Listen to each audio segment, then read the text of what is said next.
कि उन्होंने अल्लाह की रस्सी को मजबूती से थामा था। हजारों खुदाओं को मानते हैं तो एक प्लेटफॉर्म पे है, तो एक खुदा को मानते हैं वो 1000 प्लेटफॉर्म पे है। बात समझ में आती है कि नहीं आती है? जो हजारों खुदाओं की परस्तिश और पूजा करते हैं वो एक प्लेटफॉर्म पे नजर आ रहे हैं, और जो एक खुदा को मानते हैं वो आज हजारों टुकड़ियों में बटे नजर आ रहे हैं। ये मैन वजह है। इको कम करो भाई, जरा इको कम करो, तुम्हारे भी समझ में आना चाहिए बात। ऑपरेटर साहब, मैन बात समझ में आ गई आपके? जो हजारों खुदाओं को मानते हैं वो आज एक प्लेटफॉर्म पे, और जो एक खुदा को मानते हैं वो हजारों प्लेटफॉर्म पे। मेरे भाई, हमारा कोई एक प्लेटफॉर्म नहीं रहा। यही वजह है कि आज हम दुनिया के अंदर फ्लॉप होकर रह गए। आज दुनिया के अंदर हम तबाह होकर रह गए। आज शैतान ने हमसे अपनी मनमानी करा ली और हम शैतान के पीछे पीछे चलते रह गए। वरना मुसलमान, तेरी ये ताकत है, एक ईमान वाला, एक तू तो बहुत है, एक ईमान वाला खुदा की कसम जहां कदम रख देना, जमाना उसके कदम को हिला ना सके, जमाना उसके कदम को हिला ना सके। एक ईमान वाला अगर जहां कदम रखे, तुम तो बहुत हो। और बेईमान, बेईमान लाखों करोड़ों भी हो तो खुदा की कसम बेकार है, किसी काम के नहीं। बेईमान लाखों करोड़ों हो, किसी काम के नहीं। ईमान वाला अगर एक भी है तो अल्लाह उसके ईमान की ताकत से खुदा की कसम दुनिया को हिला देगा।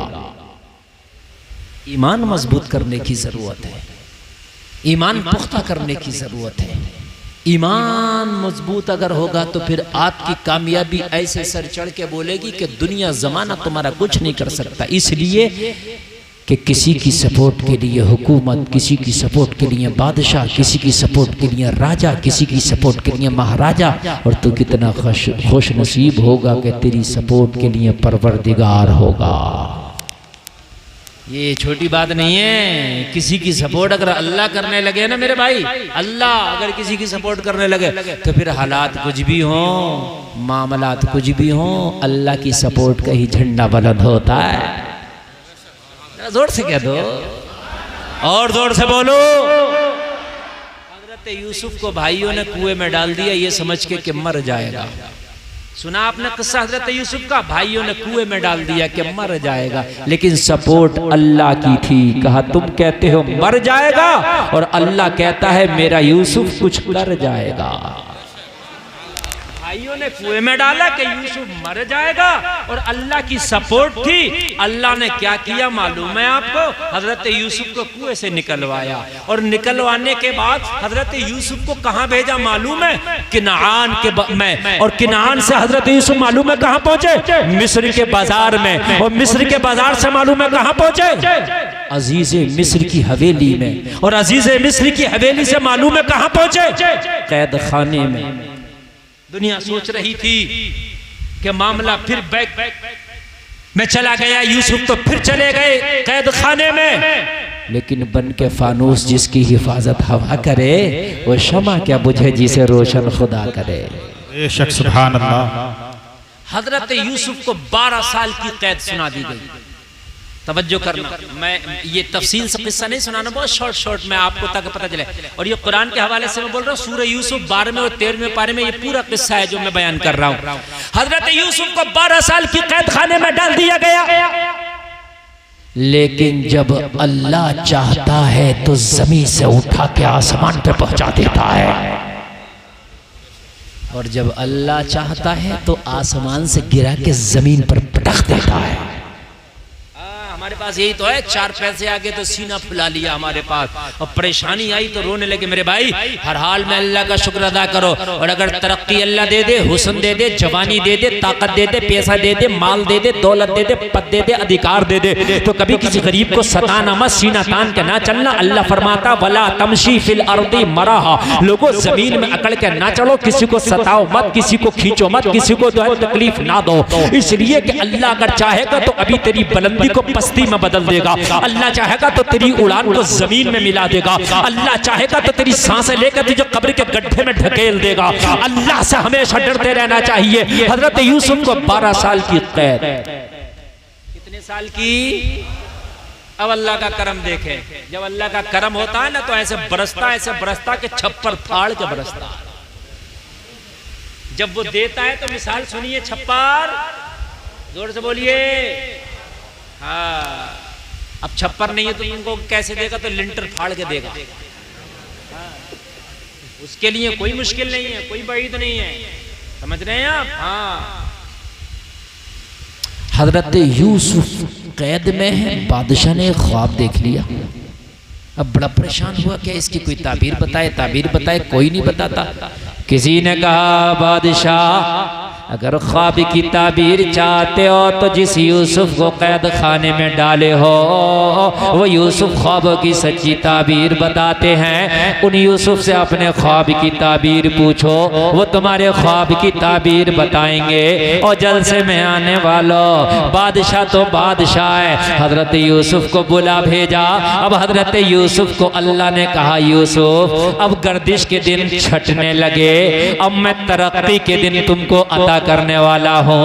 अब मैं कैद खाने से मैं तुम्हें तख्त पे बिठाने वाला हूँ। बादशाह ने बुलाया, हमने ख्वाब देखा है। बादशाह ने जब अपना ख्वाब सुनाया तो हजरत यूसुफ ने फरमाया, तेरे ख्वाब की ताबीर यह है कि तेरे मुल्क में कहत पड़ने वाला है। क्या पड़ने वाला है? कहत पड़ेगा। अच्छा, ये मेरे ख्वाब की ताबीर है। हाँ, हजरत यूसुफ ने फरमाया, कहत पड़ेगा, बहुत खतरनाक, 7 साल तक कहत रहेगा। जमीनें सब्जा उगाने से कासिर रहेंगी, बारिश का कतरा नहीं बरसेगा, जमीनें बंजर हो जाएंगी, लोग भूख और प्यास की वजह से मरने लगेंगे, तेरे जानवर हलाक होने लगेंगे, तेरी हुकूमत को खतरा लायक हो जाएगा। इतनी जानों को तू कैसे बचाएगा?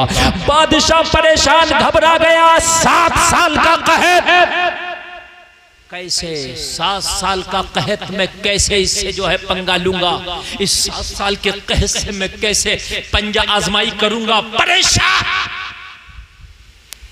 अब हजरत यूसुफ को वो मांगता नहीं था बादशाह। वो बादशाह तो गैर खुदाओं की पूजा करने वाला था, माबूदाने बातिला की इबादत करने वाला था। लेकिन हजरत यूसुफ की बात समझ में आ गई। कहने लगा, यूसुफ अगर इस कहत से लड़ने का अगर मुझे हथियार बता दो तो अभी कैद खत्म। जब आप कहत के बारे में बता सकते हैं तो इससे किस तरीके से छुटकारा हासिल किया जाए उसके बारे में भी आप बता सकते हैं। नबी इंजीनियर भी होता है, नबी साइंसदान भी होता है, नबी डॉक्टर भी होता है, नबी अपने वक्त का बेहतरीन लेक्चरर भी होता है। आला हजरत तो नबी के लेक्चर के और नबी की जबान के लिए फरमा रहे, तेरे आगे यूं है दबे लचे फुसहा अरब के बड़े बड़े, कोई जाने मुंह में ज़बान नहीं बल्कि जिस्म में जान है। भाई बात रेंज में चल रही है कि नहीं चल रही है? अगर थोड़ी हार्ड हो रही हो तो मैं गेयर बदल दूंगा, इसलिए कि हार्ड नहीं होना चाहिए, है ना। असल में मैं तो बड़ी हार्ड बात कर जाऊं, इतनी हार्ड कर जाऊं कि शायद समझने के लिए आपको सालों लग जाए, इसलिए मैं बड़ी आसान जबान में तकरीर करता हूं। कभी कभी लोग कह देते हैं भाई पता नहीं मौलाना ये बोल कर, मैं असल में जिन लोगों में तकरीर करता हूं उन्हीं की जबान में बोलने की कोशिश करता हूं। बस थोड़ा सा लगेगा लेकिन समझा के निकल जाऊंगा इंशाअल्लाह। नबी को अल्लाह सारे उलूम दे करके भेजता है। हजरत आदम अलैहिस्सलाम को पता कितने इल्म दिए थे? 7.5 लाख जबानों का इल्म था। सुभान अल्लाह। कितने? 7.5। अगर 2-4 जबानों पे आदमी आजकल उबूर हासिल कर ले तो कपड़ों से बाहर निकला फिरता है कि मैं तो इतना काबिल PhD मास्टर NN फला फला इतने लगा लेता है नाम के आगे डिग्री डिप्लोमे कि आदमी उसका नाम लेने से पहले लगता है कि कितनी देर तक जो है उसके अलकाबात ही बोलते जाएं। लेकिन नबी को अल्लाह इतने उलूम दे करके भेजता है कि हजरत आदम 7.5 लाख जबानों का इल्म जानते थे।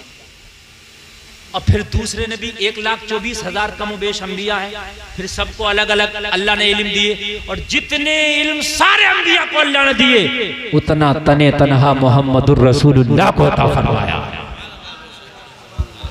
अब तो कह दो जोर से सुभान अल्लाह। कुछ छोटे भैये हैं वो कह रहे हैं कि नबी को पीठ के पीछे का इल्म नहीं। इन बेवकूफों से पूछो, हजरत आदम को 7.5 लाख जबानों का इल्म है, और जो हजरत आदम के भी नबी हैं, जिनकी वजह से हजरत आदम को नबूवत मिली, उनको पीठ के पीछे का इल्म नहीं। जितना तमाम अंबिया को अल्लाह ने इल्म दिया, इतना खाली अपने नबी को अता कर दिया। और कुरान में ऐलान कर दिया, वअल्लमका मा लम तकुन तालम, नबी जो जो ना जानते थे वो मैंने सिखा दिया। नारे तकबीर, नारे रिसालत, मसलके आला हज़रत, अज़मते कुरान, अल्लामा मुफ्ती गुलफाम साहिब क़िबला, नारे तकबीर, सरज़मीने बुलंदपुर, नारे रिसालत। अब बताइए नबी को कितना इल्म होगा? मेरे भाई कोई नाप सकता है कितना इल्म होगा? यार जब एक साधारण नबी की मैंने बात बताई 7.5 लाख ज़बानों का इल्म, तो जितना सब नबियों को इतना मेरे नबी को अब मुझे बताइए कितना होगा? हमारे पास कोई ऐसा कैलकुलेटर नहीं है, हमारे पास कोई ऐसा नपना नहीं है, हमारे पास कोई ऐसा आला नहीं है जो हम अपने नबी का इल्म नाप सकें। बस हम तो यही कहेंगे, देने वाला खुदा जाने, लेने वाला मुस्तफ़ा जाने। बस भाई इतना ही हम कहेंगे, देने वाला खुदा जाने, लेने वाला मुस्तफ़ा जाने। अजीब बेवकूफ है कुछ लोग, नमाजें भी पढ़ते हैं, नबी को नापते फिरते हैं। नमाजें भी पढ़ते हैं, नबी को नापते हैं। कोई फीता है यार नबी को नापने का? बताओ मुझे। और एक साहब तो करे कि इन सुन्नियों ने नबी को अल्लाह से बढ़ा दिया, ये भी कहते हैं ये बात खुदा से बढ़ा दिया इन्होंने। ये बात आपने ना सुनी हो लेकिन कहते हैं। जी जी। कोई आपके सामने कहे ना कि खुदा से बढ़ा दिया, तो उससे एक बात ये कह देना कि पहले ये बता खुदा कितना बड़ा। किसी चीज से जब भी तो बढ़ाओगे जब उसका नपना तुम्हें मालूम हो। जी जी। नहीं समझा यार? मेरा 6 फीट का डंडा है, अब पता है मेरा डंडा 6 फीट का, तो 7 फीट का लाना पड़ेगा ना बढ़ाने के लिए। अरे बात नहीं समझ रहे? तुम्हारा 3 मंजिला मकान है, मैं तुमसे बड़ा बनाऊंगा तो 4 मंजिला बनाना पड़ेगा। जी। तो पहले तो ये बताओ अल्लाह है कितना बड़ा, तभी तो बढ़ाया जाएगा। नहीं समझ रहे आप? नहीं समझ रहे यार? पहले तो अल्लाह को नाप कर लाओ ना, और जो अल्लाह को नापने निकलेगा खुद नप जाएगा। बेशक सच्चाई उसका ईमान। अल्लाह को कोई नाप नहीं सकता, वो हद और हुदूद से पाक है। बेशक ज़मानो ज़मानियात से पाक है, मकानो मकानियात से पाक है। अल्लाह को कोई नाप नहीं सकता। अल्लाह लामहदूद है, अजली अबदी है। जब अल्लाह कितना बड़ा है तुझे पता नहीं, तो नबी को बढ़ा कैसे दिया तूने, नाप कैसे लिया? नारे तकबीर, नारे रिसालत, मसलके आला हज़रत, शाने रब्बुल उला, नारे तकबीर, अल्लामा गुलफाम साहिब क़िबला जिंदाबाद जिंदाबाद। भाई हमने तो जब से पैदा हुए, पैदा होते ही हमारे कान में बताया गया था अल्लाह बहुत बड़ा है। कितना बड़ा ये नहीं, बहुत बड़ा। जी। जब से पैदा हुए, पैदा होती कान में अजान होती है कि नहीं होती है? जी जी। मुअज्जिन कहता अल्लाहु अकबर,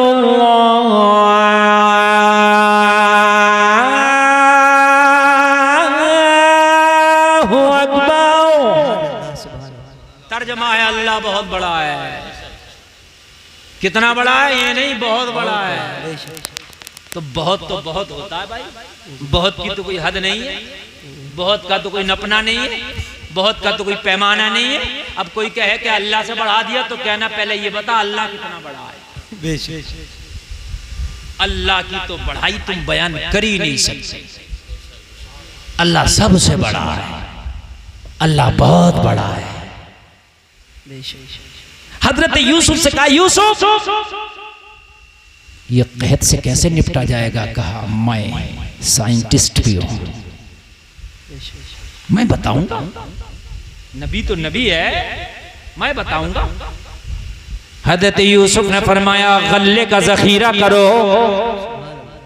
गल्ले का क्या करो? जखीरा। हाँ, तभी तो काम आएगा उस वक्त में जब कैद पड़ जाएगा। तो कहा ठीक है, गोदाम बनाओ, बड़े बड़े गोदाम बनाना शुरू किए।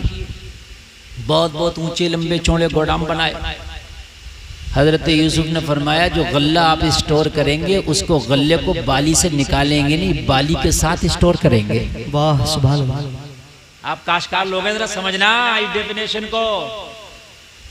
जो आप स्टोर, कोल्ड स्टोर जाते हैं, फ्लाई स्टोर जाते हैं, आप अपने ये मटर रखने, प्याज रखने, आलू रखने जाते हैं ना जी। कोई भी दुनिया में ऐसा कोल्ड स्टोर ना बना कि जो इतनी अच्छी हिफाजत कर सके जितनी अच्छी हिफाजत गल्ले की उसकी बाली में हो जाएगी। बेशक। बाली में आप गल्ला रख दीजिए, बाली के साथ आपका गल्ला खराब नहीं हो सकता। जितने चाहो दिनों में रख दो आप उसको, ना घुन लगेगा, ना गलेगा, ना सड़ेगा। हजरत यूसुफ ने फरमाया बाली के साथ गल्ला स्टोर करो। बाली के साथ स्टोर किया गया। और जब कहत आया ना तो हजरत यूसुफ कहते थे जितनी जरूरत हो बाली से निकाले जाओ, गल्ला तुम खाए जाओ, भूसा जानवरों को खिलाए जाओ।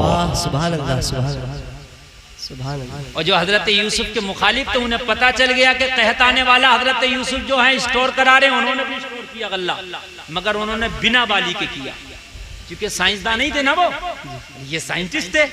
तो इनका गल्ला 2 महीना 4 महीना साल में खत्म हो गया और हजरत यूसुफ का चलता रहा। सुभान अल्लाह, सुभान अल्लाह। क्योंकि इन्होंने बाली के साथ किया था स्टोर, तो बाली में जो खराब नहीं होता गल्ला, ये अल्लाह ने बाली को बेहतरीन कोल्ड स्टोर बनाया है। इसके अंदर गल्ले का कलर भी खराब नहीं होगा। और लोगों, हजरत यूसुफ की बात सही साबित हुई, सच साबित हुई। हजरत यूसुफ का जब ये कमाल देखा तो मिस्र का बादशाह बोला, अरे जिसके इल्म का ये आलम है कि 7 साल का कैद अपनी एक हिकमत से बचा ले जाए, अगर इस तख्त का कोई सच्चा जानशीन है तो वो यूसुफ है। सुभान अल्लाह। नारे तकबीर, नारे रिसालत, मसलके आला हजरत, फैजाने आला हजरत, जिंदाबाद। हुजूर ताजुश शरिया जिंदाबाद। नारे तकबीर, अल्लाहु अकबर। शान यूसुफ अलैहिस्सलाम जिंदाबाद। हजरत यूसुफ को तख्त दे दिया, जबकि रिश्ते में कुछ नहीं लगता था। ये ना कोई खानदान का मामला था, ना कोई नस्ल का मामला था, मगर जब अल्लाह अता करने पे आ जाए तो कौन छीने।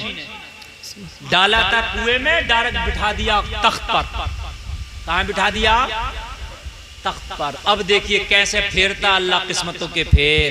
भाई बात समझ में आ रही है कि नहीं आ रही है? अच्छा, मैं की आवाज साफ आ रही है?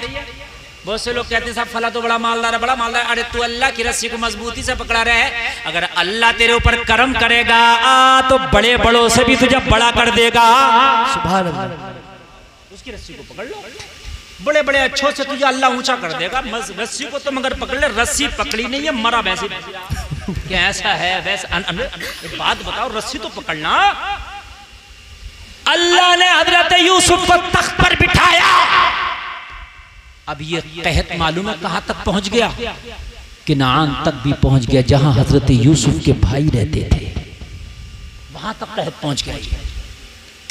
एक एक दाने को लोग तरसे, एक एक लुकमे को लोग तरसे, लेकिन हजरत यूसुफ के यहाँ पर गोदाम के गोदाम खुले थे और बांटा जा रहा था। ये बात किनान तक पहुंच गई कि मिस्र का जो बादशाह है वो गल्ले के गोदाम खोल रखे हैं, वो कहज़दा लोगों को भूखा नहीं मरने दे रहा, सबको दे रहा वो। तो हजरत यूसुफ के सारे भाइयों ने हजरत याकूब से इजाजत ली कि हम बादशाह के पास जाके हम भी कुछ गल्ला ले आए ताकि हमारी भी भूख दूर हो जाए। सुभान अल्लाह, सुभान अल्लाह।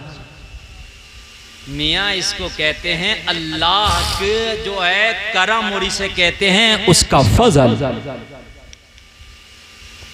क्या जमाना है कभी यूं भी सजा देता है, मेरा दुश्मन मुझे जीने की दुआ देता है। अभी इन्हें ये पता नहीं था कि हमारे भाई हैं वो जो बादशाह हैं, वो तो ये सोच रहे थे भाई को तो हमने कुएं में डाल दिया, उनका तो किस्सा वहीं तमाम हो गया।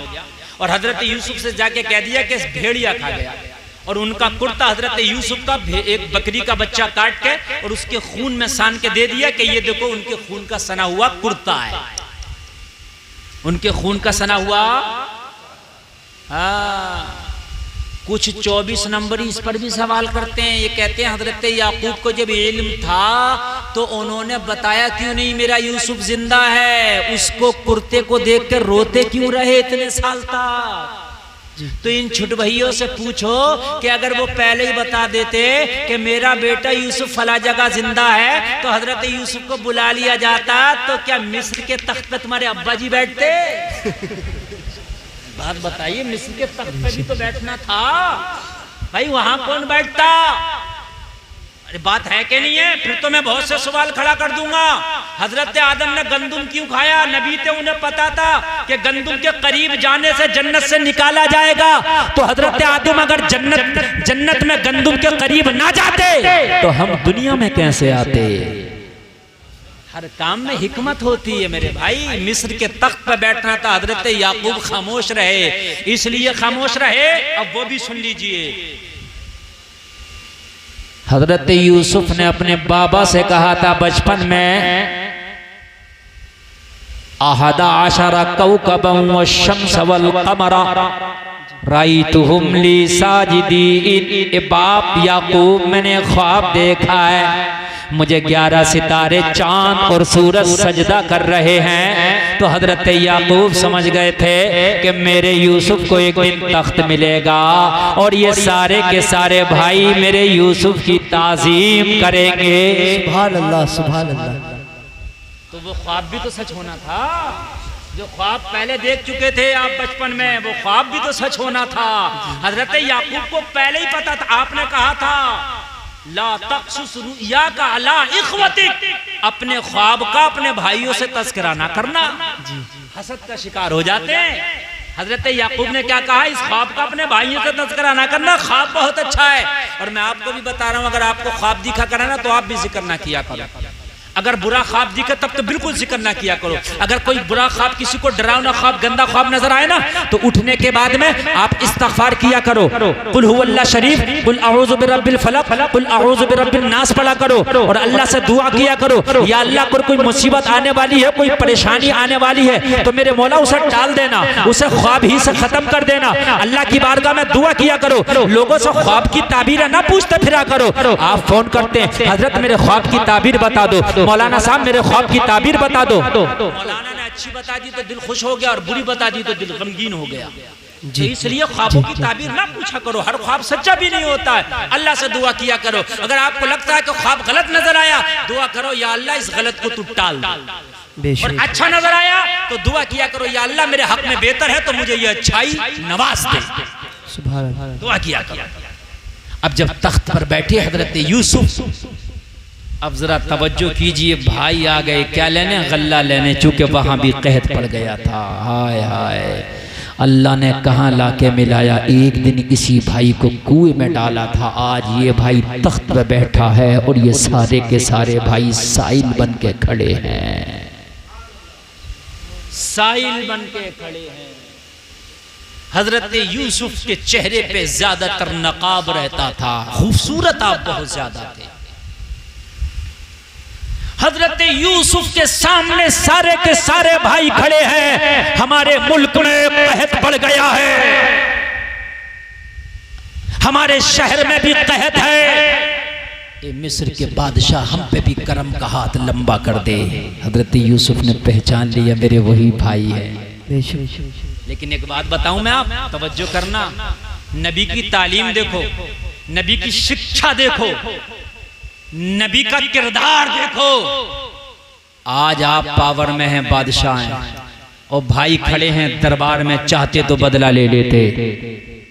बोलो बोलो बोलो, चाहते हो बदला नहीं लेते? ले लेते। तुमने बड़ा जुल्म किया, मुझे मारा, मुझे सताया, मुझे कुएं में फेंका, आज बदला लूंगा। लेकिन नहीं, नबी का दरिया करम बहुत वसी होता है। हजरत यूसुफ ने अपने भाइयों को माफ कर दिया, बेशक बेशक, अपने भाइयों को ही माफ कर दिया। और हजरत यूसुफ के जो भाई हैं ना, वो सब के सब वली गुजरे। फिर जब माफ कर दिया हजरत यूसुफ ने भी, तो उन्हें अल्लाह ने भी माफ कर दिया। उनको बुरा कहने का किसी को अधिकार नहीं है, समझ रहे हैं आप। वो भी बाद में बहुत नेक गुजरे, लेकिन अल्लाह ने कहां का कहां लाया बताइए जरा। कि डाला था कुएं में, तख्त पे बिठा दिया, फिर हजरत यूसुफ ने उन्हें दिया। अपने बाप के बारे में पूछा, अपने भाई बिन्यामीन के बारे में पूछा, भाइयों ने सब कुछ बता दिया। खैर खैरियत हो गई। किस्सा लंबा है, उधर जाना नहीं चाहता, बताना इतना चाहता हूँ कि बन के फानूस जिसकी हिफाजत हवा करे वो शमा क्या बुझे जिसे रोशन खुदा करे। वाह सुभान अल्लाह, सुभान अल्लाह। बस बताना ये चाहता हूँ, अल्लाह की रस्सी को मजबूती से थामना तेरा काम है और तरक्की देना तो ये अल्लाह का काम है। ठोकरे खा के गिरना मेरा काम है, हर कदम पे उठाना तेरा काम है। हमने तो रस्सी को ही नहीं पकड़ा है। मेरे भाइयों, हमारे घर में झूठ बोला जाता है, हम कहते हैं बरकत नहीं आती। हमारे घर की बच्चियां बेपर्दा घूमती हैं, हम कहते हैं हमारे घर में खैर नहीं आती। लोगों जरा मुझे बताइए, हम अपने घरों में जो है ज़कात नहीं निकालते, हम कहते हैं हमारे घरों से बीमारियां नहीं जाती। जिस घर से ज़कात नहीं निकलेगी उस घर की बीमारी नहीं निकलेगी। जिस घर में पर्दा नहीं होगा उस घर में खैर नहीं आएगा। जिस घर में झूठ बोला जाएगा उस घर में बरकत नहीं आएगी। सबसे बड़ा ताबीज है सच बोलो। आप मियाँ के पास जाओ ताबीज कराने के लिए, लेकिन झूठ बोलना ना छोड़ो, कोई ताबीज काम नहीं करेगा। और मेरे भाइयों, तुम बड़े बड़े ताबीज अपने घरों में लगा लो, लेकिन तुम्हारे घरों की औरतें, तुम्हारे घरों की बच्चियां भी पर्दा घूमती हैं, तुम्हारे घर में खैर नहीं आएगी। और मेरे भाइयों, तुम कितने ही गड्ढे करा लो, कितने ही उतारे करा लो, लेकिन तुम्हारे घर में अगर कोई बेनमाजी है, तुम्हारे घर में नमाजें नहीं पढ़ी जाती, तो लोगों तुम्हारे घर में बरकतें नहीं आएंगी। और मेरे भाइयों, एक अल्लाह वाले की बारगाह में एक शख्स हाजिर हुआ, अर्ज करने लगा, हुजूर मेरे घर में बरकत नहीं आती, कमाता बहुत हूँ, लेकिन मेरे घर में पता नहीं बरकत कहाँ चली जाती है। मैं परेशान रहता हूँ, मैं तंग दस्त रहता हूँ, मेरा हाथ बहुत टाइट रहता है। अल्लाह वाले ने एक पर्दा दिया, कहा जब दरवाजे पे लगा देना। कहाँ लगा देना? दरवाजे। ऑपरेटर साहब इको और कम करो, जरा साफ नहीं आ रही आवाज। कहाँ लगा देना? पर्दा दरवाजे पे। पर्दा दरवाजे पे लगाया, इतनी बरकत आने लगी कि अमीर हो गया। वापस आया, वापस आने के बाद में अल्लाह वाले से कुछ दिन के बाद बोला, हुजूर उस पर्दे पे कौन सा ताबीज लिखा था? मैंने जब से दरवाजे पे टांगा है, जब से मेरे घर में बरकत ही बरकत है, कमाई उतनी है, मगर अल्हम्दुलिल्लाह अब मुझे बचत भी नजर आती है, बरकत भी नजर आती है। अल्लाह वाले ने फरमाया, मैंने कोई ताबीज लिख के नहीं दिया था, मैंने उस पर कुछ नक्श लिख के नहीं दिया था। फिर हुजूर क्या था? कहने लगे, तेरा घर एक रास्ते के किनारे है, बेनमाजी तेरे दरवाजे से गुजरते थे, उनकी नजरें तेरे घर में पड़ती थी। बेनमाजियों की नजर की नहूसत की वजह से अल्लाह ने तेरे घर की बरकत को खत्म कर दिया था। जब से तूने पर्दा लगाया, तेरे घर पर पर्दा लगा, बेनमाजियों की नजरें तेरे घर में पड़ने से बच गई, इसलिए अल्लाह ने तेरे घर में बरकत पैदा कर दी है। बेशक सुभान अल्लाह। बेनमाजी की नजर अगर घर में पड़ जाए तो बरकत खत्म हो जाए। जिस घर में बेनमाजी हो तो बरकत कहाँ से आएगी? हक बात है। बताओ, अमले का अमला बेनमाजी है, दादा से लेके पोता तक बेनमाजी है, मेरे भाइयों बरकत कहाँ से आएगी? आप कहते हो कामयाबी क्यों नहीं मिल रही, तरक्की क्यों नहीं मिल रही? तुमने तो कामयाबी के रास्ते छोड़ दिए, तरक्की के रास्ते छोड़ दिए। मेरे भाई खाली बैंक बैलेंस वाला लेना तरक्की नहीं है, ज्यादा प्लाट खरीद लेना तरक्की नहीं है। ना ना, उन सहाबा को देखो जिनके पेटों से पत्थर बंधे होते थे, जिनका लिबास टाट का होता था, जिनका बटन बबूल का काटा होता था। मेरे भाई, माल से कभी तरक्की नहीं मिलती। अल्लाह तो कुरान में फरमाता, इन्नमा अमवाल व औलादुकुम फितना। लोगों, तुम्हारा माल, तुम्हारी औलाद फितना है, फितना। अल्लाह ने तो माल को फितना बता दिया, अल्लाह ने माल को तरक्की का रास्ता बताया ही नहीं। हजरत अबू बकर के बटन की जगह बबूल का कांटा है, हजरत उमर के तकिए की जगह पत्थर लगा है। लोगों, हजरत फातिमा की चादर में 72 पैमन है, मगर हजरत उमर की हुकूमत खुदा की कसम आधी दुनिया पर है, आधी दुनिया पर हुकूमत है। उसूलों के पाबंद थे। हमने तो दीन से बहुत दूरी इख्तियार कर ली, बहुत ज्यादा। आज अफसोस की बात तो ये है कि हमारी बच्चियां, वो बच्चियां कि जो कलमा पढ़ने वाली की बेटी हुआ करती थी, खुद कलमा पढ़ा करती थी, आज वो बच्चियां अपना मजहब छोड़ छोड़ के गैर कौम वालों से शादियां तक कर रही हैं। बहुत बड़ा अलमिया मेरे भाइयों, इस पर खास तवज्जो देने की जरूरत है। खास बच्चियों को इतना दीन सिखा दो कि वो अपने दीन की अहमियत को समझ सके। बात पावर की करता है। तो मैं दावे के साथ कहता हूं, अल्लाह को राजी कर लो, अल्लाह को राजी कर लो, अल्लाह तुम्हें इतनी पावर दे देगा कि कोई तुम्हारा सर झुका ना सकेगा। इंशाअल्लाह कोई ना झुका सकेगा। एक बुजुर्ग है, नाम है कुतुब शाह गौरी। ऐसा बुजुर्ग मैं आपको बताऊं, ऐसा बुजुर्ग कुतुब शाह गौरी, विशाल होने वाला, इंतकाल होने वाला, अपने मुरीदों को इकट्ठा करके फरमाते हैं, ए लोगों, मेरा इंतकाल हो जाए तो जनाजा तैयार करना, नहलाना, धुलाना, कफन पहनाना, गुस्ल देना।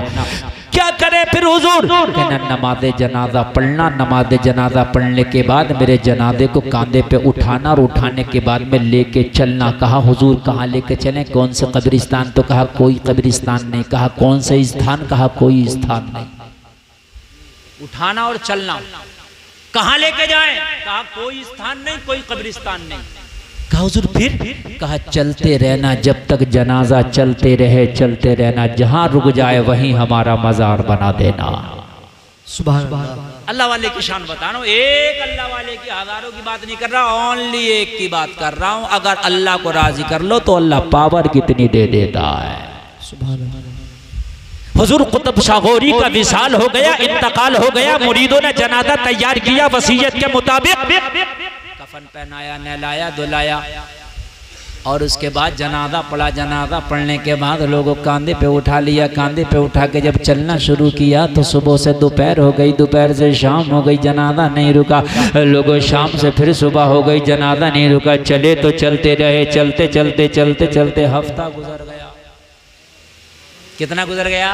हफ्ता गुजर गया। बस नमाज के टाइम रखते, नमाज पढ़ते और फिर लेके चलते। कोई हाजत होती रुकते, फिर लेके चलते।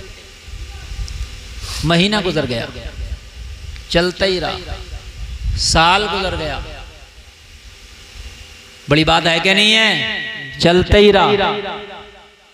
2 साल गुजर गया, चलता ही रहा। 3 साल गुजर गया, चलता ही रहा। 4 साल गुजर गया, चलता ही रहा।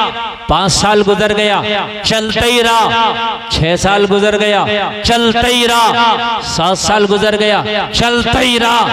8 साल गुजर गया, चलता ही रहा। सुभान अल्लाह। उन टोपी वालों को भी जगाओ को 8 साल गुजर गए। 8 साल हो गए। 8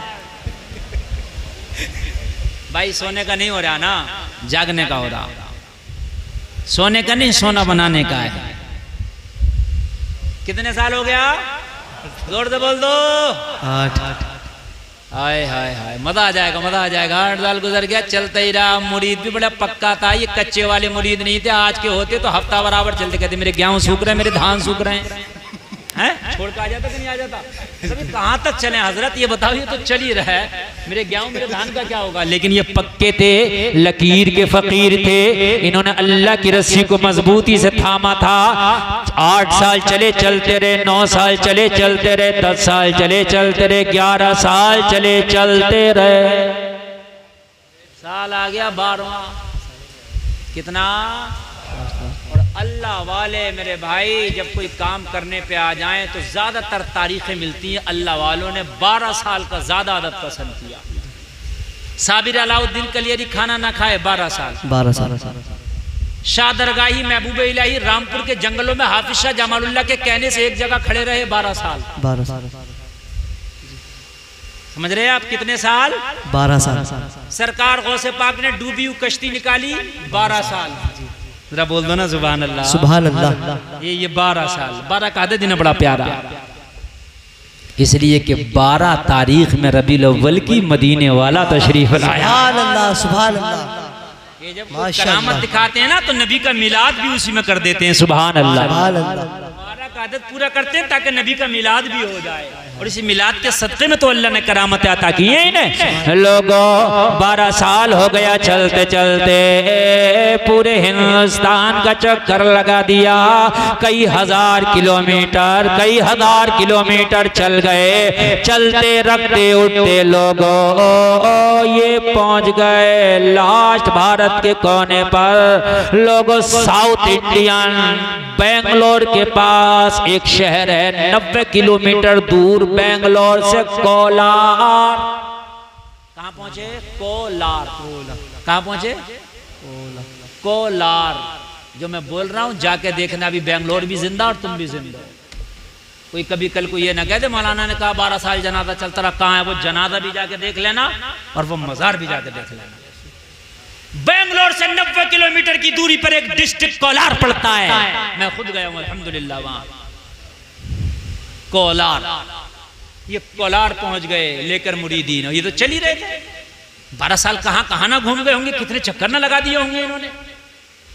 घूमते, नमाजें पढ़ते, खाना खाते, हाजत सफारी होते, फिर चलने लगते, कहीं आराम करते, थोड़ा बहुत नींद करते, फिर चलने लगते। कोलार, वो मालूम है कोलार कहां पहुंचे? रानी जो थी वहां की रानी, उसकी इबादत गाह के पास। रानी गैर मजहब से ताल्लुक रखती थी, तो उसकी इबादत गाह जो थी वहां पर पहुंचे और वहां पानी का एक हौज था। ये जहां पानी मिलता वहीं रोकते जनाजा, इसलिए कि वजू भी करना होता, नमाज भी पढ़ना होता, पी भी लेते, कुछ खा भी लेते। जी जी जी। कोलार में रानी की जो इबादत गाह थी, उसके पास में पानी का हौज था। जो अमीर काफिला था उसने कहा यहीं जनाजा रखो, यहीं वजू करेंगे, नमाज पढ़ेंगे, कुछ खाएंगे, पिएंगे, आराम करेंगे, फिर आगे चलेंगे। जनाजा रख दिया। रानी की स्पेशल खास इबादत गाह। अब इबादत गाहों का अलग अलग नाम होता है। ईसाइयों का चर्च है ना, कोई अपनी इबादत गाह को मंदिर कहता है, कोई अपनी इबादत गाह को मंदिर कहता है, कोई मस्जिद कहता है कि नहीं है। अब वो इबादत गाह थी। जैसे ही नमाज पढ़ा, नमाज पढ़ने के बाद में लोगों इन्होंने चाहा कि आराम करें। इबादत गाह का जो देख रेख करने वाला था, जो इबादत गाह चलाने वाला था, वो आ गया के कहने लगा क्या करते हो? यहाँ पर रानी की खास इबादत गाह है, कुछ देर में रानी के आने का टाइम हो जाएगा। तुम मुझे कोई और मजहब वाले लगते हो, अलग मजहब वाले लगते हो, अपने जनाजा को उठाओ, यहाँ से चले जाओ, इसलिए कि रानी आई तो तुम्हारे सरों को कलम कर दिया जाएगा।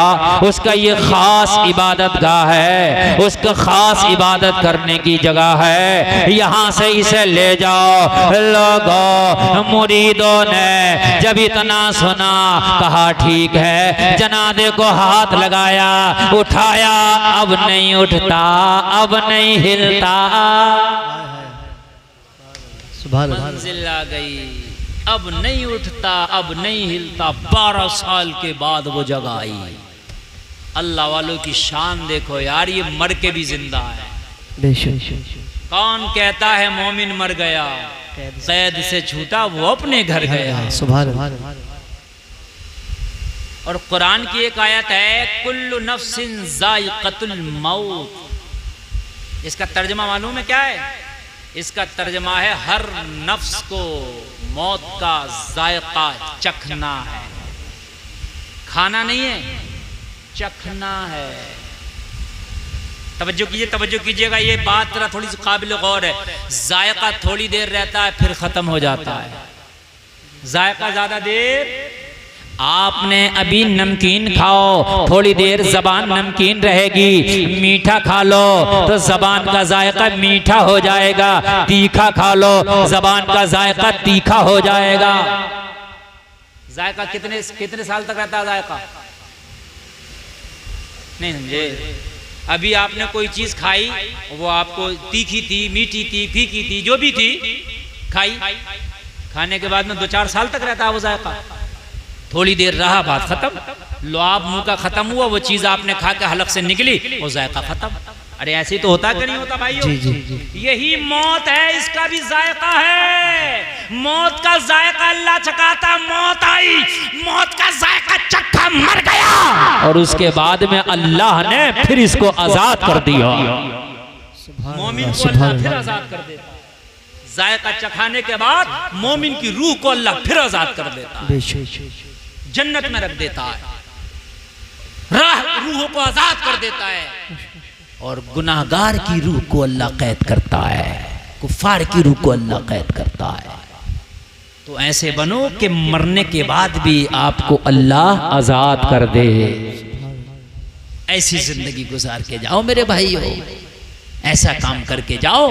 अगर किसी का माल मार के हज करिए तो वो हज कबूल नहीं है, किसी की जमीन मार के उम्रा करे तो वो उम्रा कबूल नहीं है, अगर आप किसी को सता के दुआ करोगे तो दुआ कबूल नहीं है। अपने भाई का हक मार के मेरे भाइयों आप मस्जिद का मीनार बनवाओगे तो वो मस्जिद का मीनार कबूल नहीं है। पहले जिसका हक है हक अदा करो, फिर अल्लाह की राह में एक सिक्का भी खर्च करोगे तो अल्लाह 70 गुना बढ़ा के कबूल फरमाएगा।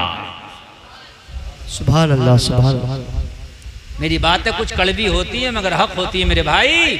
ज़कात निकाली नहीं, 11वीं शरीफ की देग बना रहे हैं, मेरी गारंटी है जा लिया जहां से तेरा चाहे फतवा, तेरी 11वीं कबूल नहीं होगी। इसलिए कि जब तूने ज़कात नहीं निकाली तो उस भगोने को, उस देग को कौन कबूल करेगा? बताना मुझे यार। और कान खोल के सुनो, अगर चाहते हो कि 11वीं कबूल हो, पहले ज़कात निकालो, बाद में गौसे आदम की 11वीं करो। सच्चाई भाई बात समझ में आ रही है कि नहीं आ रही है? हाँ, पहले ज़कात निकालो, बाद में 11वीं करो। कलियर शरीफ बाद में जाओ, पहले कलियर वाले की बात पे अमल करो। किसी का बगैर इजाजत एक लुकमा भी नहीं खाना है। मामा फरीदुद्दीन ने इजाजत नहीं दी थी तो 12 साल तक खाना खाया ही नहीं। वाह, सुभान अल्लाह, बेशक बेशक, बिल्कुल 12 साल तक खाना नहीं खाएगा। और हम क्या करते, खेतों पे टहलने जाने, किसी का गन्ना तोड़ लिया, किसी का आम तोड़ लिया, किसी का अमरूद तोड़ लिया। मेरे भाई फिर तो कलियर जाते रह, कलियर जाना किसी काम का नहीं है। इसलिए कि आम कितना भी अच्छा, अमरूद कितना भी अच्छा है, लेकिन कान खोल के सुन ले, चाहता है कि कलियर वाला तो सर राजी हो जाए, तो किसी का एक मिर्ची भी बगैर इजाजत के ना तोड़, किसी का एक गन्ना भी बगैर इजाजत के ना तोड़, किसी का एक आम भी बगैर इजाजत के ना तोड़। ये है इस्लाम। अगर तूने इस पे अमल करके जब कलियर जाएगा तो कलियर वाला ऐसी निगाह डालेगा कि तुझे माला माल कर देगा। सुभान अल्लाह, सुभान अल्लाह, माला माल करके भेजेगा तुझे कलियर वाला, खुशहाल करके भेजेगा कलियर वाला। बात समझ में आ रही है कि नहीं आ रही है? तो जरा कह दो ना सुभान अल्लाह, सुभान अल्लाह। वरना तो मेरे भाइयों कई हज कर आए, लेकिन हज करने से पहले भी ताश खेलते थे, हज करने के बाद भी ताश खेलते हैं। जी, क्यों नहीं हिदायत मिली? कहीं ना कहीं कमी है देखो अपने अंदर मेरे भाइयों, उस कमी को दूर करने की कोशिश करो। हज करना बड़े नसीबे की बात है, नसीब वालों को हज की दौलत मिलती है मेरे भाई। अल्लाह का जिस पर खास फजल होता है। अगर हज से पहले कभी तू ताश खेलता था, झूठ बोलता था, बग्गी बाग खेलता था, नमाज भी छोड़ दिया करता था, लेकिन हज की दौलत अल्लाह ने तुझे दे दी, तो सारे हराम कामों से तौबा कर, उधर से ऐसे लौट। दुनिया कहे इंसान तो वही है मगर इसके अमल बदल गए हैं, रास्ते बदल गए हैं। सुभान अल्लाह, सुभान अल्लाह। दुनिया कहे इंसान तो वही है मगर अमल बदल के आया है, रास्ते बदल के आया है। मेरे भाई ऐसी जिंदगी गुजारो, है ना, ऐसी जिंदगी गुजारो। हज की दौलत बहुत बड़ी दौलत है। अब लोग गए हैं, अल्लाह ताला उनके हजों को कबूल फरमाए, अल्लाह करे हमें भी वो सादत नसीब फरमाए। अगर किसी का है तो हज करने से पहले पहले अदा कर देना उसका, फिर बाद में हज के लिए निकलना, अल्लाह फिर तेरा हज भी कबूल फरमाएगा। अब जनाजा नहीं हिला, ना उठा ना हिला। जब ना उठा ना हिला, मुरीदों ने कहा उस इबादत गाह का जो देख रेख करने वाला था उससे कहा कि इसमें हमारी कोई खता नहीं, हमारे पीर को ये जगह पसंद आ गई है। सुभान अल्लाह, सुभान अल्लाह। ये जगह कहने लगे तेरा दिमाग खराब तो नहीं है, ये जगह ये इबादत खाना रानी का है, अगर पता चल गया सबों के सर कलम हो जाएंगे। तो कहा जो होगा देखा जाएगा, जिसने रोका है वही समझेगा। सुभान अल्लाह। इन्हें रोक रहे हैं तो इन्हों समझेंगे। वो कर्नाटक में ऐसी जबान बोली जाती है, इन्हों रोका है तो उन्हों समझेंगे। इन्हों रोका है, वो कर्नाटक में पड़ता है, सूबा कर्नाटक। शाम हो गई, इसी कश्मकश में वो जो रानी का स्पेशल इबादत गाह का देख रेख करता था, कहने लगा मैं उठा लूंगा, तुम उठा लो। उसने भी बड़ा कोशिश, कांधा इधर उधर लगाया, मगर वो भी जनाजे की चारपाई को हिला ना पाया। अल्लाह वाले की शान और ताकत और पावर देखो, ना उठा पाया ना हिला पाया। अब ये भी परेशान, समझने लगा ये आम इंसान नहीं है जो चारपाई पे लेटा है, ये अंदरूनी शक्तियों का मालिक लगता है। सुभान अल्लाह। इस पर परवरदिगार का खास फजल व करम लगता है। शाम हुई, रानी अपने लाओ लश्कर के साथ, अपनी फौज के साथ, अपने दस्ते के साथ जब अपनी इबादत गाह में आई तो क्या देखा, यहाँ टोपी वाला खड़ा है, दाढ़ी वाला खड़ा है, अल्लाह अल्लाह वाला खड़ा है। यहाँ आज अजीब सा मंजर है, कुछ लोग ऐसे अजीब खड़े हैं जिनके चेहरों पे दाढ़ी है, सरों पे टोपी है, हाथ में तस्बीह है, बगल में मुसल्ला है, लब पे जारी अल्लाह अल्लाह है। सुभान अल्लाह। नारे तकबीर, नारे रिसालत, मसलके आला हजरत, फैजाने आला हजरत, सरजमीने बुलंदपुर, अल्लामा मुफ्ती गुलफाम साहिब किबला। रानी आई, कोई नया आदमी यार, उसकी खास इबादत गाह में जब देखा उसने, ये दूसरी तरह की इबादत करने वाले लोग, ईमान वाले लोग, कुरान को मानने वाले लोग, अल्लाह अल्लाह करने वाले लोग, दाढ़ी वाले, टोपी वाले, अपने उस रेखा देखा से कहा ओ भाई ये क्या हो रहा। कहने लगा महारानी मुझसे ना पूछो, ये जो लेटे इनसे पूछो, ये करा रहे सब। मेरा कोई कसूर नहीं है, मैंने तो बहुत कोशिश किया, हिलाया जुलाया, सोचा कि यहाँ से मैं इनको भेज दूं, लेकिन मेरी ना चली। इन्होंने भी कोशिश की, ये जो लेटा है ये सब कुछ इसका किया धरा है। रानी ने कहा कैसी बेवकूफी की बातें करते हो, ये जनाजा पड़ा है कि जनाजा भी कुछ करता होगा। कहने लगा मैं भी तो हैरत में पड़ा हूँ, जनाजा कुछ नहीं करता, मगर ये जनाजा ऐसे व्यक्ति का है, ऐसे शख्स का है कि इंतकाल के बाद भी अल्लाह ने इसको ऐसी पावर दी है कि यहाँ पर डटा है।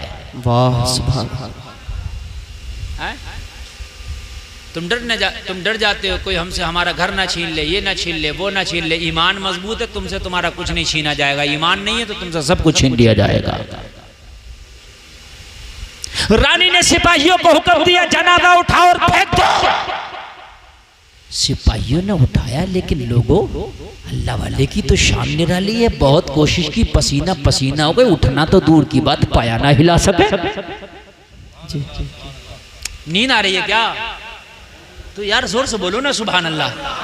अल्लाह वाले के दरबार में आप कैसी जबरदस्त तकरीर सुन रहे हैं और देख रहे हैं। अगर आपको नींद आई तो मेरी तकरीर 1 घंटा हो गई, और 1 घंटा बोलना होता है तो 1:30 बजने वाला, और ये जलसा खत्म होने का टाइम है, लेकिन आप मोहब्बत से सुन रहे तो मैं बढ़ा रहा हूँ, और नहीं सुनेंगे तो यही सलाम पढ़ने। बताइए सुनना चाहते हैं ना? अल्लाह अल्लाह। सिपाही पसीना पसीना हो गए, सांसें फूल गईं, बदन कांपने लगे, लेकिन जनाजे को हिला ना सके। रानी हैरत में पड़ी है, रानी तजस्सुस में पड़ी है, करें तो क्या करें। आखिरकार ये कितनी शक्तियों का मालिक है, ये कितनी पावर का मालिक है, आया है तो मेरी जमीन छोड़ना नहीं चाहता है। रानी हैरत में पड़ गई, कहने लगी अब एक काम करो, ये इंसानों के बस का नहीं तो हाथियों को लाया जाए, और हाथियों में जंजीरों को बांध के इसके जनाजे को खिंचड़वा दूंगी। उस वक्त सबसे ज्यादा ताकत वाली चीज, या सबसे ज्यादा अगर मजबूती का काम किसी से लिया जाता था ताकत का, तो वो हाथी था। बिल्डोजर का जमाना नहीं था, वो जेसीबी का जमाना नहीं था, ट्रैक्टरों का जमाना नहीं था, वो हाथी से कोई चीज को खींचा जाता था। एक जंजीर मंगाई गई, जंजीर मंगाने के बाद में लोगों जंजीर जनाजे से लपेट दी गई और फिर उधर हाथियों से बांध दिया गया। जंजीर का एक किनारा हाथियों से बंधा है, जंजीर का दूसरा किनारा लोगों जनाजे से बंधा है। अगर ईमान मजबूत रखते हो तो ईमान के कानों से सुनना, मज़ा आ जाएगा। तुम कहते हो हम कमज़ोर हैं, हाँ हम कमज़ोर हैं। जब तक ईमान की ऊर्जा हमारे सीने में नहीं है जब तक हम कमज़ोर हैं। लेकिन जैसे ही ईमान की ऊर्जा से हमने अपने दिल की बैटरी को चार्ज कर लिया तो फिर तेरी पावर इतनी हो जाती है कि ज़मीन तेरा कुछ ना बिगाड़ सके, ज़माने वाले तेरा कुछ ना बिगाड़ सके, दुनिया की ताकत तेरा कुछ ना बिगाड़ सके। लोगों अपनी सीने की बैटरी को ईमान की ऊर्जा से जरा एक बार चार्ज करके तो देख, फिर देखना कि तेरी पावर कितनी है, तेरी पावर कितनी है। और लोगों जो जमीन लोहे को गला के जंग-आलूद करके खत्म कर देती है, चंद सालों में लोहा जमीन में डाल दो तो गल जाता है। लेकिन खुदा की कसम अगर अल्लाह वाले को, अल्लाह के वली को जमीन में दफन कर दिया जाए तो 100 साल के बाद भी उसका कफन तक मैला नहीं होता। यह है अल्लाह वाले की पावर। जमीन मैली नहीं होती, ज़मीन मैला नहीं होता, मोहम्मद के गुलामों का कफन मैला नहीं होता। नारे तकबीर। अपने दोनों हाथों को उठाकर बोलो, मौला अली फरमाते बोलो ताकि पहचाने जाओ। नारे रिसालत, मसलके आला हजरत, मसलके आला हजरत, फैजान आला हजरत, शान औले इकराम, शान मुस्तफ़ा, अज़मते मुस्तफ़ा अल्लामा गुलफाम साहिब क़िबला। नारे तकबीर, नारे रिसालत, जिंदाबाद जिंदाबाद। ये लोग कहाँ जा रहे हैं उठ के? भैया गेट में ताला लगवा दूं क्या? यार मेरे भाई उठने की बात है, बताइए। इतनी अच्छी तकरीर, इतना अच्छा कामयाब जलसा, वही बात है ना, शैतान पकड़ने नहीं दे रहा रस्सी को। आप पकड़ के बैठे हैं अल्लाह की रस्सी को, मगर वो कह रहा चल जल्दी से ये रस्सी पकड़ रहा तो कामयाब हो जा भाई। कई मौलाना नमाज का वादा ना करा लें, चल, क्योंकि शैतान 1000 नहीं बल्कि लाख हथकंडे अपनाता है। सरकार गौसे आजम ने बड़ी मजबूती से रस्सी पकड़ी थी, छुड़ाना चाह, बादल बन के आया, अब्र बन के आया और बादल से आवाज आई, अब्दुल कादिर हम तुझसे खुश हैं, तेरी इबादत से खुश हैं, हमने तुझ पर नमाज माफ कर दी। देखिए क्या लाया अपना हथकंडा निकाल के। सरकार गौसे पाक ने अपने दिल में सोचा, दिमाग में सोचा, या अल्लाह अगर नमाज कबूल है तो तुम मेरी नमाज अली से ज़्यादा कबूल नहीं, मेरी नमाज अगर कबूल है तो इमाम हुसैन से ज़्यादा कबूल नहीं, मेरी नमाज कबूल है तो हज़रत हसन से ज़्यादा कबूल नहीं, मेरी नमाज कबूल है तो फिर उन सहाबा से ज़्यादा कबूल नहीं जो नबी को देखकर कलमा पढ़े। जब उनके लिए नमाज माफ़ नहीं तो अब्दुल कादिर तेरे लिए कैसे माफ़ हो जाएगी? ये शैतान की चाल है, अल्लाह की रस्सी छुड़वाना चाहता है। आपने पढ़ा लाहौल, शैतान भागने लगा, बादल छटने लगा। वाह सुभान अल्लाह। और आज का होता तो पता क्या करता, पर्चे छपवा देता, पर्चे कि हम पे तो माफ हो गई नमाज। नहीं सही बता रहा हूँ, हंसने की बात नहीं मेरे भाई, हक बात है। कितने ढकोसले बात पीर घूम रहे हैं कि नमाज दिल की पढ़ लें, हम दिल की पढ़ लें और हम इसकी पढ़ लें, नमाजों से दूर है। बात हकीकत बता रहा हूँ, पर्चे छपवा देता, जमाने में ऐलान करा देता कि साहब अल्लाह की तरफ से नमाज माफ हुई है और ये हुआ, समझ रहे हैं आप। लेकिन ये सरकार गौसे पाक है, कहा जालिम रस्सी को छुड़वाना चाहता है जो अब्दुल कादिर ने पकड़ रखी है, नहीं छुड़वा पाएगा। अपने लाहौल पड़ा तो जो बादल की शक्ल में आया था ना, बादल छटने लगा, शैतान भागा। लाहौल हथियार है शैतान का। कभी आपके दिलों में वसवसा डाले, जलसे से उठने दिल कर, लाहौल पढ़ लेना, मेरी गारंटी है नहीं उठ पाओगे। हाँ, मस्जिद में बैठे हो और मस्जिद में बैठ करके आपको ये जमाई आती है बार बार, जो आपको सुस्ती का इजहार होता है, लाहौल पढ़े, इंशाल्लाह नहीं आएगी। मस्जिद में आपका दिल ना लगे, लाहौल पढ़े, इंशाल्लाह दिल लगेगा। कुरान पढ़ने में दिल ना लगे, लाहौल पढ़े, इंशाल्लाह दिल लगेगा। अब बुरे कामों में जाने दिल करे, लाहौल पढ़े, इंशाल्लाह दिल आपका जाने से तुझे रोक देगा। लाहौल पढ़े, हथियार तो दिया ना आपको, हथियार इस्तेमाल करो, लेकिन इस्तेमाल ही नहीं करते हम। और कैसे? बहुत से पढ़ते भी है मगर फिर भी नहीं काम होता। हाँ, ये भी मैं आपको बता रहा हूँ, सुनिए।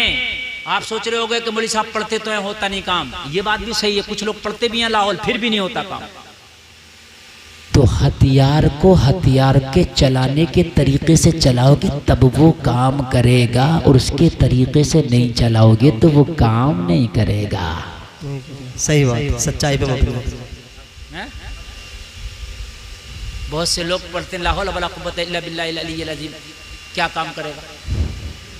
हैं? ला हौला वला कुव्वता, ला हौला वला, मतलब लफ्ज़ सही नहीं, तलफ़्फ़ुज़ सही नहीं, अदायगी ठीक नहीं। कुरान अगर अदायगी के साथ नहीं पढ़ा, तलफ़्फ़ुज़ के साथ नहीं पढ़ा, सवाब नहीं मिलेगा, बिल्कुल सही।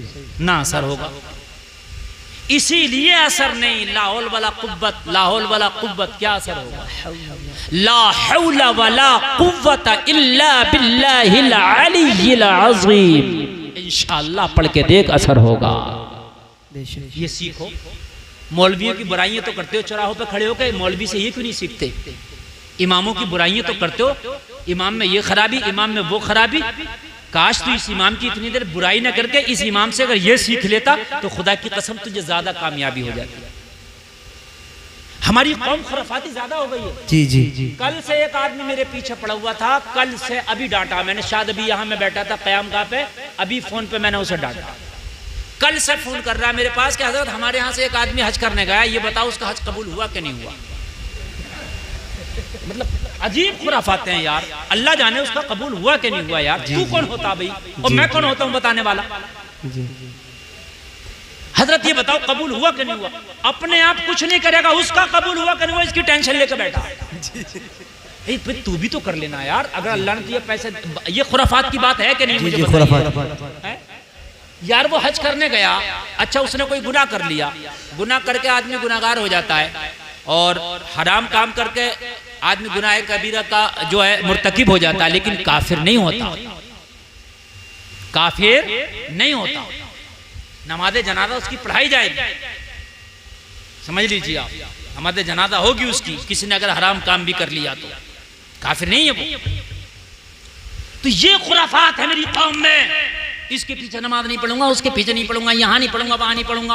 और कुछ ऐसे एक कह रहा मौलाना मेरे इस इमाम के पीछे नहीं होती, उसके पीछे नहीं होती। मैंने कहा इधर खाली सुब्हान रब्बियल अज़ीम सुना दे, तो पढ़ लेता सुब्हान रब्बियल अजीब। तो मैंने कहा तेरी नमाज अगर आला हजरत भी आ जाए बरेली के, उनके पीछे भी नहीं होगी। बात सही है? नहीं होगी। जब तुझे तेरा तलफ्फुज याद नहीं है तो किसी के पीछे भी पढ़ ले। ये इमाम की तौक़ात क्या है? बगदाद के गौसे आदम के पीछे पढ़ ले, नहीं होगी। नारे तकबीर, नारे रिसालत, मसलके आला हजरत, नारे तकबीर, नारे रिसालत। सुभान अल्लाह, सुभान अल्लाह। कहते इस इमाम को बदलो, ये सही नहीं है, उस इमाम को बदलो, वो सही नहीं है, इस इमाम को बदलो। मैंने कहा लोगों कब तक इमामों को बदलोगे, अब खुद को ही बदल लो। सही बात है, सच्चाई पे मबनी। कब तक बदलोगे, अब खुद को बदल लो। अब इमामों को बदलने की जरूरत नहीं है, अब खुद को बदलने की जरूरत है। इमाम बदलते बदलते तुम जवान से बूढ़े हो गए, बूढ़े से कब्रों में चले जाओगे। इमाम बदलना काम ना आएगा, खुद को बदल लो। खुदा की कसम कब्र में भी कामयाबी से जिंदगी गुजारोगे, दुनिया में भी कामयाबी से जिंदगी गुजारोगे। अगर तुम्हें कुरान नहीं आता, दीन का मसला नहीं आता, तो खुराफात ना उठाओ, बल्कि वो अपना सीख लो। तो मैंने उसे डांटा और मैंने कहा अगर तुझे पूछ नहीं है तो एक मुफ्ती का मैं नाम बता रहा हूँ, वो तो बता सकता है उसका हज कबूल हुआ या नहीं हुआ। बोला वो कौन है हजरत? मैंने कहा हजरत जिब्रील अलैहिस्सलाम, वो बता सकता।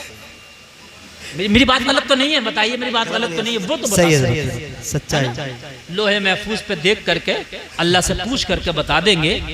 हाँ, चूंकि हजरत जिब्रील तो जाके सिदरा पे अल्लाह से डायरेक्ट बात कर लेते हैं, तो वो बता देंगे। भाई मौलवी के बस की बात नहीं है किसका हज कबूल हुआ किसका नहीं हुआ, कि मौलवी बता दे। ये खुराफात गांव में लेकर बैठा है, इसकी नमाज नहीं हुई, उसका ये नहीं हुआ। अरे भाई खुद तो बदल ले, अपने आप को तो देख ले कि तुझे खाली पेशाब करने का भी तरीका याद है कि नहीं है? सही बात। नहीं हंस रहे हैं, पेशाब करने का भी तरीका है। बड़े बड़े अच्छों को इस्तंजे के तरीके याद नहीं होंगे, जो बातें बताते हैं खाली इस्तंजे के तरीके। और जिसको इस्तंजा नहीं आएगा वो पाक क्या होगा? जो पाक नहीं होगा दुआ क्या कबूल होगी, नमाज क्या उसकी कबूल होगी? मेरे भाइयों, इन मौलवियों की मुखालफत ना करो, इनकी बुराइयां ना करो, इनसे काम लो, इनसे सीखो। घोड़े की बुराई करके घोड़े का कुछ नहीं बिगाड़ोगे, घोड़े से काम लो, तब तुम्हें फायदा होगा।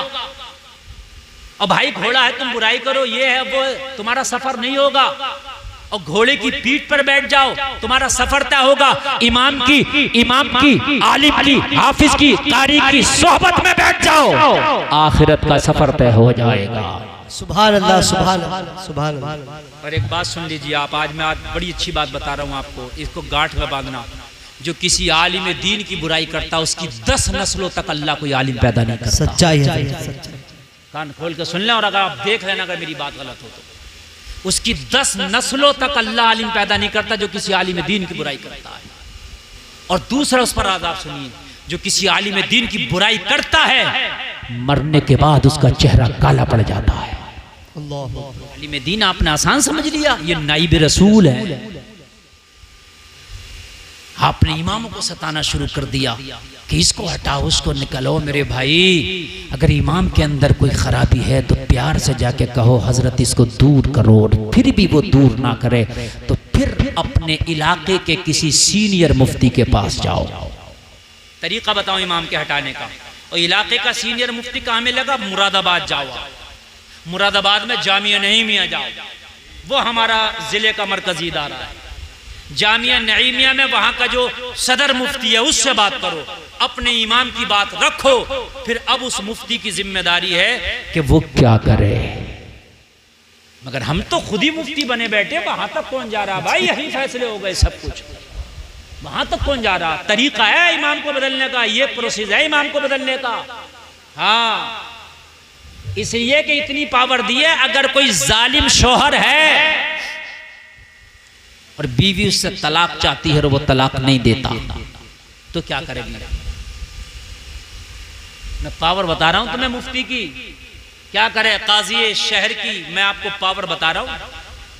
जालिम शौहर है, वो तलाक चाहती है, तलाक नहीं देता,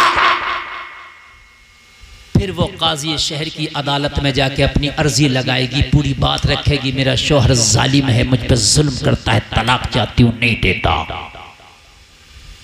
काजी शहर उसको समझाएगा, उसको कहेगा या तो सुधर जा, नहीं सुधरे तो फिर इसको आजादी दे, और वो सुधरे भी नहीं, तलाक भी नहीं दे, तो फिर काजी शहर को राइट है कि वो फिर उसकी आजादी दे दे, उसको राइट है। इतना पावर, ये प्रोसेस है।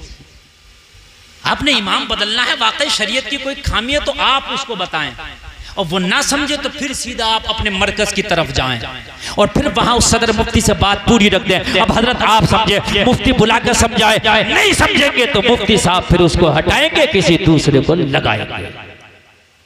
प्रोसेस उनका है, ये तरीका है इमाम के हटाने का। ऐसा नहीं है कहरा गैरा नत्तु खैरा, जिसे अलहम्द याद नहीं वो इमाम के हिसाब कर रहा। मेरे भाई बात बड़ी है, जिसे कुलवल्ला शरीफ याद नहीं है वो इमामों के फैसले कर रहा है। निजामे मैं कदा कुछ इस तरह बिगड़ा है साकी, उन्हीं को जाम मिलता है जिन्हें पीना नहीं आता। बातें समझने की हैं, दिल के तख्ती पे नक्श करने की हैं। कभी गुनाहगार ना बनना किसी आलिम की बुराई करके। मेरे भाइयों, अपना अमल अपने साथ जाएगा, कोई किसी के अमल का जामिन नहीं होगा। मगर कभी अपनी आखिरत को बर्बाद ना करना मेरे भाइयों, कभी अपनी आखिरत को तबाह ना करना। आलिमों से मोहब्बत करो, उनकी कुर्बत करो, और किसी आलिम से अगर आप खफा हैं तो फिर भी उसकी बुराई करो, फिर भी आप बुराई। आगे बढ़ो, इजाजत है। रानी ने एक सिरा हाथी के बांधा और एक सिरा कहां बंधा है? बोलो बोलो, भूल गए कहां बंधा है? कहां? जनाजे में। हाय हाय, दोनों सिरे बंधे हैं। अब ये तमाशा सारे सिपाही देख रहे हैं, मुरीदों की जमात देख रही है, सारा जमाना देख रहा। हाथी तो हाथी है, हाथी ने अपनी पावर लगाई, अल्लाह वाले ने अपनी पावर लगाई। जोर से बोलो, जोर से। लोगों पावर पावर, इधर इसकी पावर, इधर इसकी पावर। लोगों, हाथी ने जब सारी ताकत लगाई, जंजीर बीच में से टूट गई। आधी जंजीर हाथी के साथ बंधी रह गई, आधी जंजीर अल्लाह वाले के जनादे से लिपटी रह गई। सुभान अल्लाह, सुभान अल्लाह।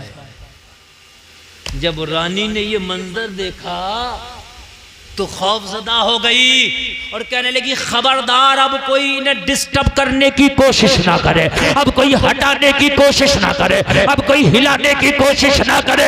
इस अल्लाह वाले को वाकई पावर दे के भेजा गया है। अब रानी झूमती जा रही थी, ऐलान करती जा रही थी। जब उनके गदा भर देते हैं शाहाने जमाना की झोली, मोहताज का जब ये आलम है, मुख्तार का आलम क्या होगा। सुभान अल्लाह, नारे तकबीर, नारे रिसालत, मसलके आला हजरत, फैजान आला हजरत, शान मुस्तफ़ा, अज़मते मुस्तफ़ा, सरज़मीने बुलंदपुर, अल्लामा गुलफाम साहिब किबला जिंदाबाद। जो है एक बात जरा मैं आपको बता दूं, जरा सुन लेना बगैर मैक के। वो जो मैं इबादत खाना बोल रहा हूं ना, वो मंदिर था। अगर ये रिकॉर्ड भी हो गई तो बेटा निकाल देना। तवज्जो करना। रानी चक्कर में पड़ गई, कहने लगी क्या होगा। मुरीदों ने कहा यही दफन होंगे, यही मज़ार बनेगा। सुभान अल्लाह। इसी में कहने लगी यहाँ मज़ार, ये मेरी इबादत गाह है। कहने लगा तेरी इबादत गाह है और इनकी आराम गाह है। हाय हाय हाय, अल्लाह वाला की पावर देखो जलसे में आने वालों। अब बता क्या करे। कहने लगी करेंगे क्या, सिपाही ना उठा सके, हाथी ना उठा सके, हम ना उठा सके, तो अब हमारी का भी साथ कहीं ना उठाए। अब ज्यादा कोशिश करी तो कोई हम ही ना उठ जाए। यहीं पर इनकी आरामगाह बनाओ, वहीं पर कब्र बनाई और वहीं पर आपका मज़ार बनाया। कोलार में कभी जाना हो तो कुतुब शाह गौरी के मज़ार पर जाना, उसी इबादत गाह में उनका मज़ार बना हुआ है। सुभान, कह दो ना सुभान अल्लाह, सुभान अल्लाह, सुभान। और वो जंजीर का टुकड़ा जो जनादे से लिपटा रह गया था, आज भी जंजीर की 9 कड़ियाँ उनके उसी मज़ार में लटकी हुई हैं।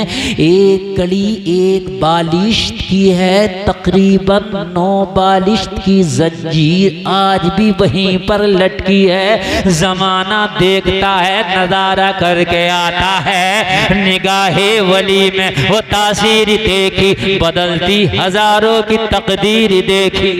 सुभान अल्लाह, सुभान अल्लाह, सुभान अल्लाह। अल्लाह वालों की शान निराली है। वअतसिमू बिहब्लिल्लाहि जमीअन वला तफर्रकू, अल्लाह की रस्सी को मजबूती से थामो। पावर अल्लाह देगा, ताकत अल्लाह देगा। बहुत लंबी बात हमने कर ली और आपने बहुत अच्छा सुन लिया। अल्लाह कहने से ज़्यादा हमें अमल की तौफीक अता फरमाए। मेरे भाइयों नमाज ज़रूरी है, मेरे भाइयों सच्चाई ज़रूरी है। हराम आने ना दो। एक बात सुन लो, आखिरी बात, हराम आने ना दो। अल्लाह ने जितना किस्मत में लिख दिया है, कोई अगर सो रहा हो तो उसे जगा देना। ये जुमला सुनना बहुत ज़रूरी है, हलक से उतारना ज़रूरी है। अल्लाह ने जितना किस्मत में लिख दिया है, जब तक उतना तुम्हें मिल नहीं जाएगा, जब तक तुम्हें मौत नहीं आएगी। आपकी मोहब्बतें हैं, ये अल्लाह सलामत रखे, लेकिन प्यासा रह जाना ज़रूरी है। इतना ना पियो कि आपकी प्यास बुझ जाए, प्यासा रहना ज़रूरी है। मैं जो आखिरी बात बता रहा हूँ ये सुनिए, बहुत अच्छी बात, बहुत मज़े की बात।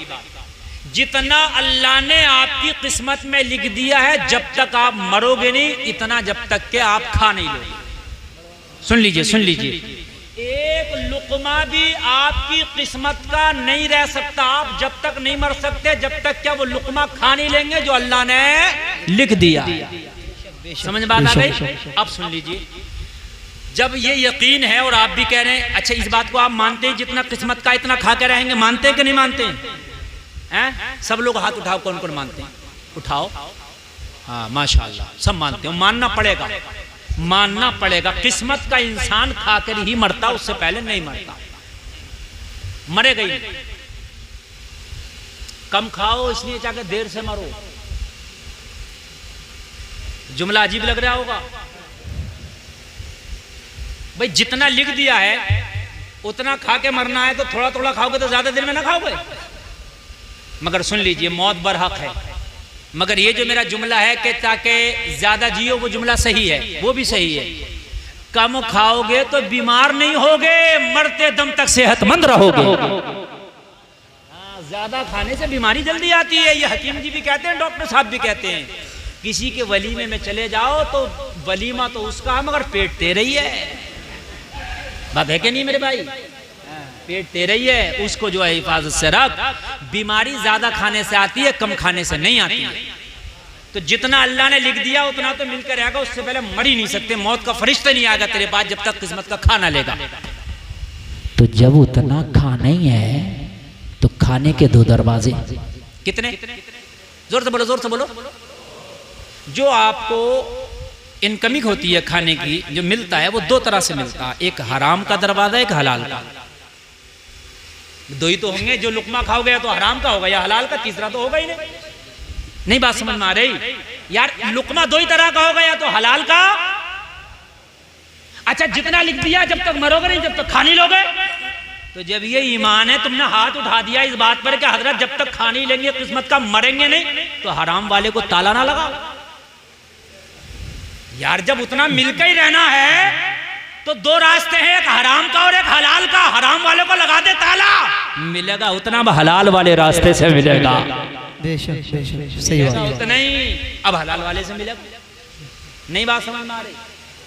अरे भाई, जब हमने हराम वाले को ताला लगा दिया, वो मिलकर रहना जो हमारी किस्मत में है, तो फिर कौन सा रास्ता बचा? हलाल वाला बचा ना। और जब हमने हलाल वाले को ताला लगा दिया तो फिर हराम वाले से मिलेगा। हैं?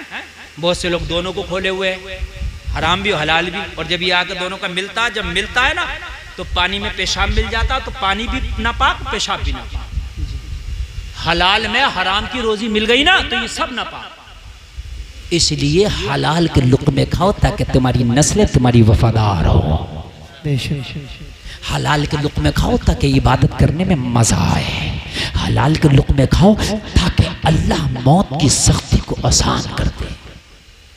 अल्लाह तो उन्हें भी खाना देता जो कीड़े पत्थरों में है, अल्लाह उन्हें भी खाना देता जो कीड़े पहाड़ों में है, अल्लाह उन्हें भी खाना देता जो समंदरों में है, अल्लाह उन्हें भी खाना देता जो हवाओं में उड़ते हैं। जब अल्लाह तुम्हें भूखा नहीं रखता। मैं एक दिन फ्लाइट में बैठा था, जहाज में, कैप्टन ने ऐलान किया कि इस वक्त हमारा जहाज तकरीबन 3500 फीट की ऊंचाई पर उड़ रहा है। कितनी? 3500 फीट की ऊंचाई पर। ऐलान कर रहा है कैप्टन, अपनी सीट बेल्ट बांध लें, 3500 फीट की ऊंचाई से हम गुजर रहे हैं, इस वक्त उड़ रहे हैं। उसी वक्त फिर ऐलान होता है, सारे लोग अपना सामने वाला टेबल खोल लें, अब हम जल पान कराने वाले हैं, यानी आपको खाना खिलाने वाले हैं। हाय, मेरी आंख में आंसू आ गया। मेरे रब, तेरी कुदरत, तूने 3500 फीट ऊंचाई पर भी भूखा नहीं छोड़ा है। सुभान अल्लाह, सुभान अल्लाह। इतनी ऊंचाई पर, जहां से परिंदा रिस्क हासिल करने के लिए जमीन पर आता है, हम उतनी ऊंचाई पर पहुंचे। मेरे मौला, तूने हमारी किस्मत का रिस्क इतनी ऊंचाइयों में भी रख दिया है। मुझे बता, जब तेरी किस्मत का रिस्क अल्लाह 3500 फीट की ऊंचाई पर तुझे पहुंचा सकता है, तो क्या जमीन में तुझे नहीं पहुंचा सकता? कैसे ईमान कमजोर हो गए मेरे भाइयों। अगर मालदार हो, ज़कात निकालो, कान खोल कर सुन लो। अगर कोई मना भी करे, ज़कात निकाल कर हो। मेरी तकरीर एक नौजवान ने सुनी, अल्लाह की कसम, अल्लाह ने उसे ऐसी हिदायत दी, ऐसी हिदायत दी, ऐसी हिदायत दी। BA करा हुआ लड़का था वो, उसने दाढ़ी रख ली, नमाजें शुरू कर दी, अल्हम्दुलिल्लाह इस्लामी लिबास में आ गया और अपने वालिद से बोला, अब्बा अब ज़कात निकालो। मगर बाज बूढ़ा ऐसा सख्त होता है दिल का, ज़कात निकालने के लिए उसकी जान निकलती है। नहीं निकालूंगा, मेरी बहुत ज़कात है। उसने अपने बाप से कहा, मेरे बर्तन अलग कर दे। लोगों, कुछ लोग अपने बाप से यूं अलग होते हैं कि उसकी बीवी उसकी बीवी उसके बाप को पसंद नहीं करती, लेकिन आज ये अपने बाप से इसलिए अलग हुआ था कि इसका बाप ज़कात नहीं निकालता था। बाप ने ज़कात नहीं निकाली, इसने अलग हो गया, मजदूरी करने लग गया। एक दिन बाप प्यार में अपने बेटे को अपने दस्तरखान पे बिठा के खाना खिलाने लगा, यानी पोते को। जरा तवज्जो सुनना, जुमला तकरीर खत्म हो गई मगर जरा ये बातें भी सुन लो। पोते पे प्यार होता ना दादा का। अब पोता बच्चा था, चला गया, बेटा ही तो नाराज था बाप से ज़कात न निकालने, पोता चला गया, लुकमा खिलाने लगा। खुदा की कसम, बेटे ने देखा कि पोते देखो दादा लुकमा खिला रहा, भाग के आया, बाप का हाथ पकड़ लिया, बेटे का मुंह पकड़ के हाथ उंगली डाल के बेटे के मुंह में वो लुकमा बाहर कर दिया और बाप से बोला, जब तक ज़कात नहीं निकालोगे मेरी औलाद को एक लुकमा ये हराम का नहीं खिलाना। ज़कात नहीं निकालोगे मेरी औलाद को ये हराम का लुकमा नहीं खिलाना। मुझे तुम्हारी ज़मीन से कोई मतलब नहीं, मैं मजदूरी करूंगा और अपने बच्चों को हलाल के लुकमे खिलाऊंगा, ताकि कल मेरे मरने के बाद मेरी हलाल खाने वाली पली हुई औलाद अगर हाथ उठा के दुआ करे तो रब इनके हाथों की लाज रखते हुए मेरी बख्शिश कर दे। अल्लाह सलामत रखे। लोगों, हराम से दूर रहो, हलाल से दोस्ती कर लो। कहने सुनने में खता हुई हो कलमा पढ़ो। सारे लोग अल्लाह माफ़ फरमाए कलमा शरीफ पढ़ें, ला इलाहा इल्लल्लाह मुहम्मदुर रसूल।